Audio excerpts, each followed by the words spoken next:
Olá, pessoal do Café com Leitura e você, tudo bem? Muito bom ter vocês aqui comigo novamente. Vamos dar sequência ao livro De Todo o Coração, escrito por Luciano Subirá.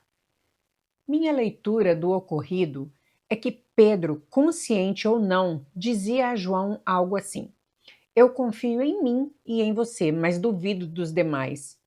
Ele não se via como um candidato a falhar porque acreditava manter um grande amor por Jesus, maior do que de fato era. As infelizes negações de Pedro revelam que é possível estar equivocado a respeito de quanto se ama ao Senhor.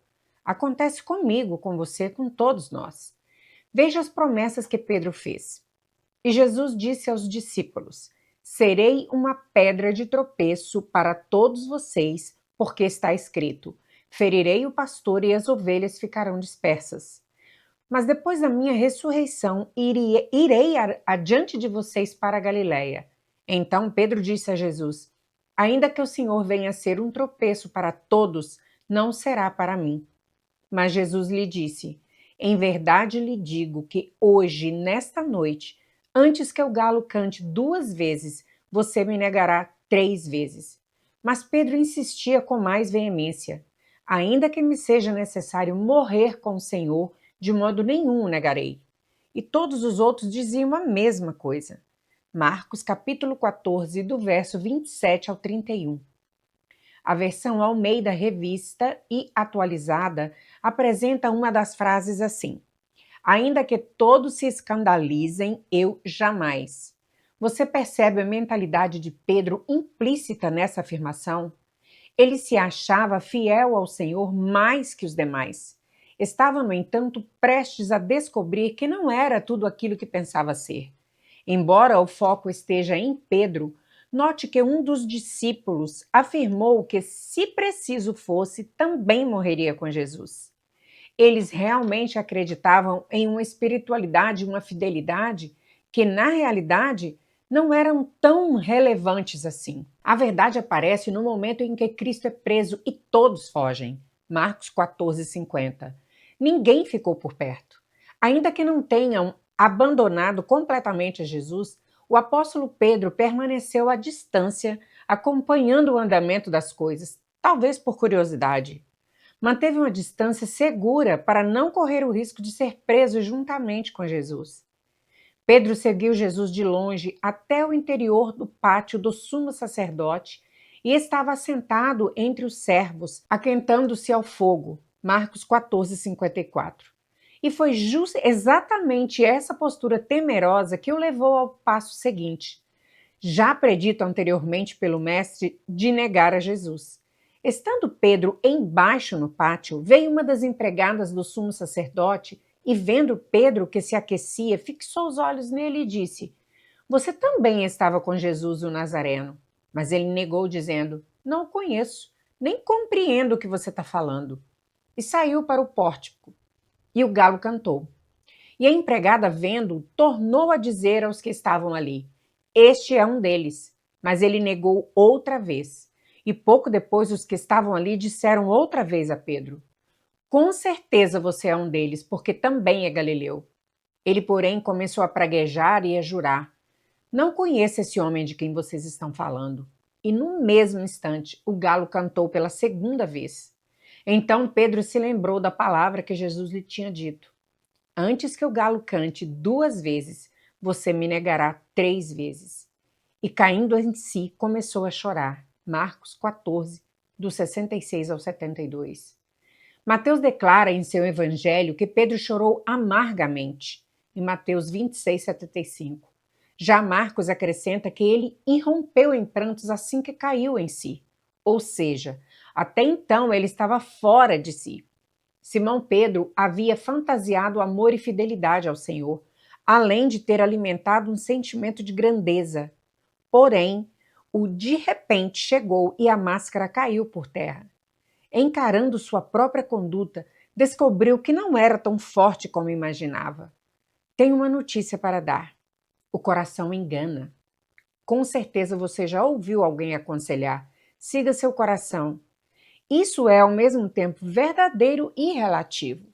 Se por coração entende-se o espírito do homem, então é possível receber uma direção segura do Espírito Santo, por meio do testemunho interior. Romanos 8,16. Porém, se o uso da palavra coração for referência ao que achamos e sentimos de nós mesmos, aí mora o perigo. Nesse caso, segui-lo pode ser um caminho traiçoeiro. O destino pode ser uma terra de ilusão, onde acreditamos piamente em coisas que não existem. Podemos bater no peito em declaração de amor e lealdade, mas sucumbir à primeira prova. É mais comum do que se imagina. Achar que ama muito, quando o amor é, no mundo real e prático, pequeno e frágil. Fato é que há uma grande distância entre o que achamos que somos e aquilo que somos. É por isso que o Novo Testamento enfatiza muito o cuidado para que não nos enganemos a nós mesmos. Na carta aos Romanos, Paulo declarou: digo a cada um de vocês que não pense de si mesmo além do que convém. Romanos 12:3. Voltemos à primeira pergunta de Jesus a Pedro. A resposta do apóstolo foi apenas: o Senhor sabe que eu o amo. Não há nenhuma menção de amar mais do que os demais discípulos na resposta dele, mesmo tendo sido essa a pergunta de Cristo. Diferentemente do que sucedeu na noite da última ceia, Pedro não anunciou amor maior do que aquele que o próprio Jesus podia ver. O que mudou? O contexto leva a entender que o apóstolo fez uma autoavaliação sincera. Ele admitiu que não amava tanto assim. Acabara de demonstrar isso ao negar o Messias 3 vezes. E não arriscou fazer uma jura de amor como da outra vez. Em sua resposta, Pedro simplesmente aceitou que Jesus podia ver o tamanho real do seu amor melhor do que ele próprio. Veja mais um comentário do eminente pregador inglês Matthew Henry.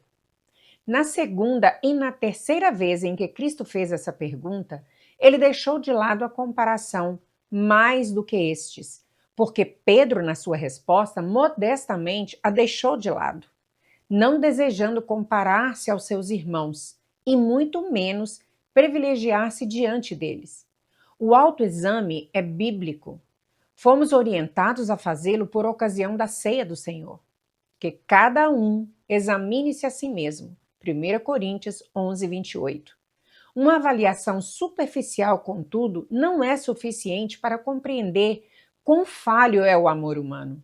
E não enxergando tal fragilidade, ficamos impedidos de crescer e atingir maturidade. Devemos examinar nosso coração, mas não sozinhos. Dependemos de ajuda divina. Do contrário, estamos suscetíveis ao engano.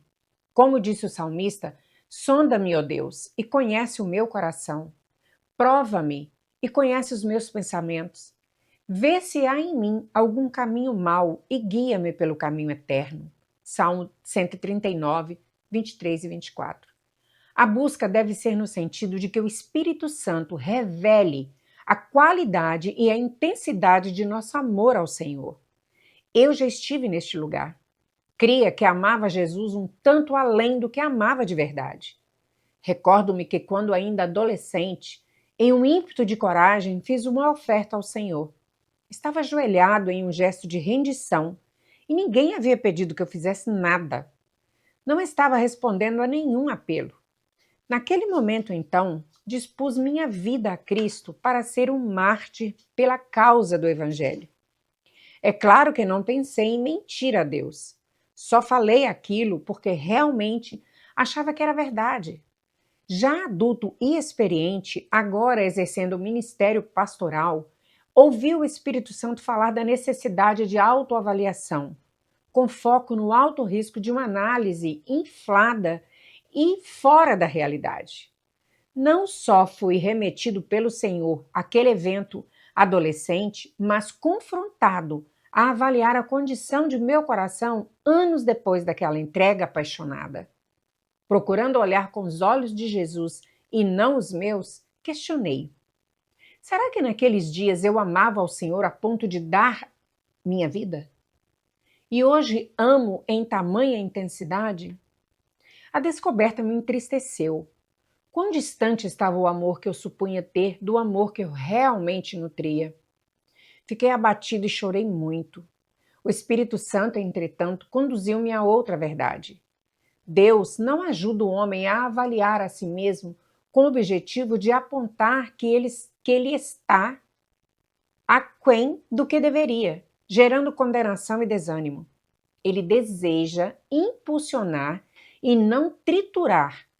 Como está escrito, não esmagará a cana quebrada, nem apagará o pavio que fumega. Isaías 42:3.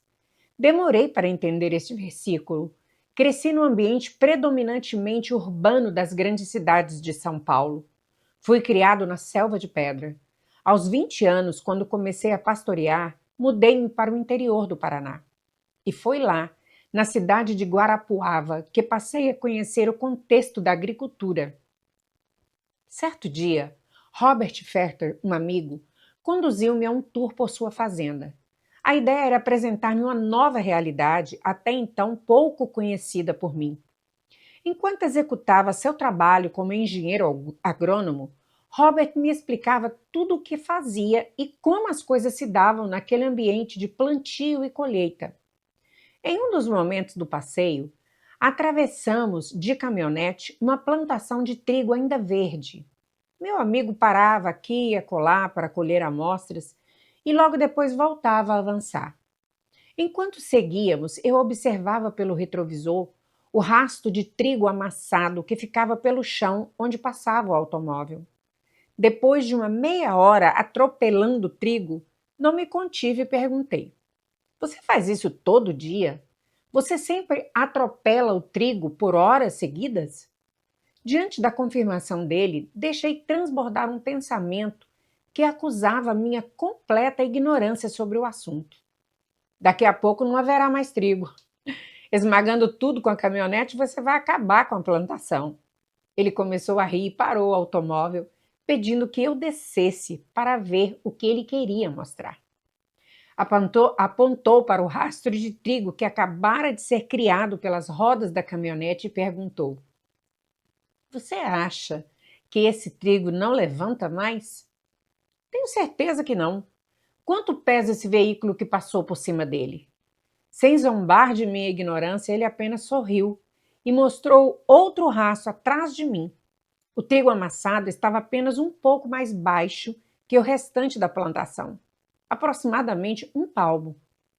Ali foi onde eu passei 2 semanas atrás. Minha mente se recusava a acreditar. Então Robert apontou mais um rastro, que por sua vez era cerca de 2 palmos mais baixo que o trigo intacto. Ele completou: Ali foi onde eu passei semana passada. Tudo dentro de mim queria gritar que era impossível e minha boca não aguentou. Foi quando Robert se agachou para tocar um dos talos quebrados. Vou mostrar como tornar impossível que o trigo se recupere e se levante. Com os dedos, ele esmagou o lugar exato onde o caule já estava quebrado e voltou a falar. Esse não se levanta nunca mais. Na hora veio à minha mente o texto de Isaías: Não quebrará o caniço rachado. Isaías 42:3. Deus estava dizendo que não roubaria daqueles de nós que fomos atropelados pelas circunstâncias a esperança de nos reerguermos. A mensagem, portanto, é sobre restauração. Trata-se do coração do Pai Celestial, que não está esperando para destruir-nos após algum erro. Ele sempre oferece misericórdia e possibilidade de um recomeço. O Senhor quer que sigamos para aquilo que ainda não alcançamos. Foi o que Cristo fez com Pedro. Ele sinalizou que o amor poderia crescer. Então, pessoal, por hoje vamos ficar por aqui. Não perca os próximos capítulos deste livro, eu estou amando ler. Ler e falar sobre Jesus é sempre muito gratificante e alegra o meu coração. Então, você que ainda não está inscrito, vamos lá, agora é o momento, se inscreva aí no nosso canal, nos ajude a impulsionar mais o canal e alcançar um número maior de pessoas. Clica no sininho também para você ser notificado toda vez que a gente colocar um canal novo no ar. Muito obrigada, nos vemos no próximo. Até mais!